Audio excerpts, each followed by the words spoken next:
Сәлеметсіздер ме, 7 сынып оқушылары? Электростатика негіздері бөлімі бойынша жиынтық бағалаудың жалпы нұсқасын түсіндіретін боламын.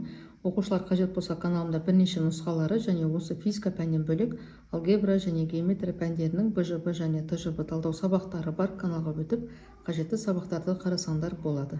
Ал енді оқушылар, бірінші тапсырмасы әр аттас зарядтар өзара тартылады. Егер аттас болатын болса, олар өзара тебілуші.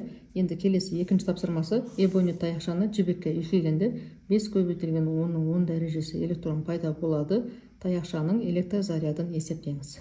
Мұнда оқушылар таяқшаның электр зарядын есептеу үшін электрондар санына көбейтеміз элементар зарядтың мәнін. Элементар зарядтың мәні бізде 1,16 көбейтілген 10-19 дәрежесі. Мұнда 5 көбейтеміз 1,16 8 болады.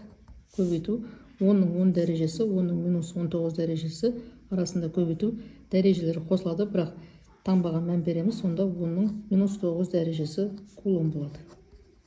Мұны біз 8-9 дәрежені нано деп алсақ болады. 8 нано кулон деп аламыз.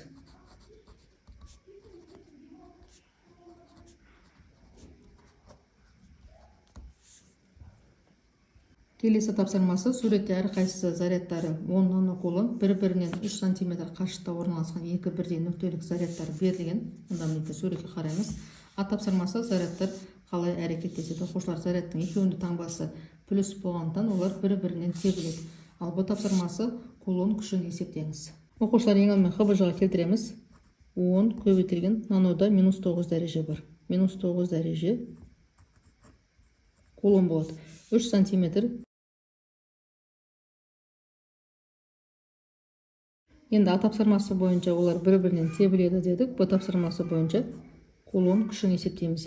Ол үшін кулон заңының формуласын қолданамыз.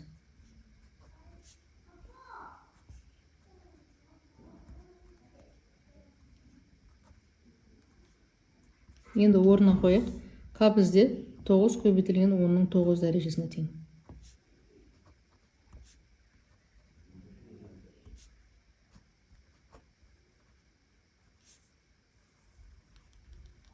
Зарядтар өзара тең. Q1 бізде 10 көбейтілген 10-9 дәрежесі. Ал Q2-де 10 көбейтілген 10-9 дәрежесі. Ара қашықтығы 3 көбейтілген 10-2 дәрежесі. Метр. Бұны біз квадраттаймыз. Сонда мұнда бізде 10-9 дәрежесі мен -9 дәреже қысқарады. Мұнда бізде метр квадрат, кулон квадраттарын барлығы қысқарады. Бізде тек қана ньютон қалады. Енді былай алсақ болады. 9 көбейтілген 10-ға 10-ды көбейтеміз 100 болады. Көбейтеміз 10-9 дәрежесін. Мұнда 3-тің квадраты 9. Мұнда 10-2 дәрежесінің квадраты -4 дәреже болады. Сонда мұндағы 9 мен 9 қысқарады. Тең 100 көбейтілген. Мұнда бізде -9 дәреже, азайтамыз -4-ті, 2 минус плюс болады, сонда 10-5 дәрежесі қалады екен. Тең, мұндағы 2-0, мұндағы -2 дәрежені 2 дәрежемен қысқарады, сонда бізде 1 көбейтілген 10-3 дәрежесі қалады. Мұны біз 1 миллиньютон деп алсақ болады.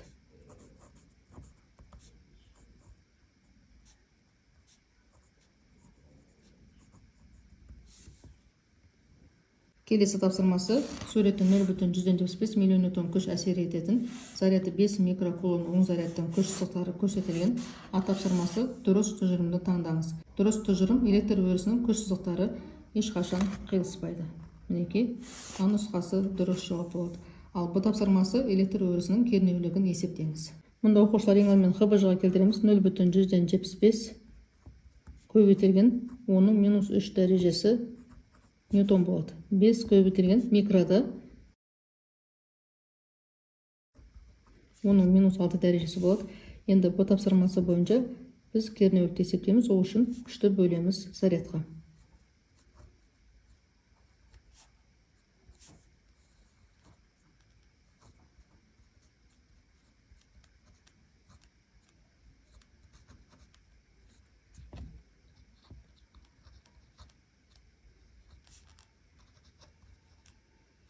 0,175-ті бөлеміз 5-ке 0,115 болады.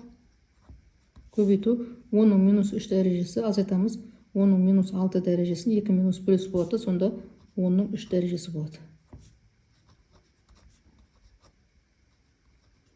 0,115-ті көбейтеміз 10-ның 3 дәрежесіне, яғни 1000-ға көбейтеміз, сонда тең болады 150-ге.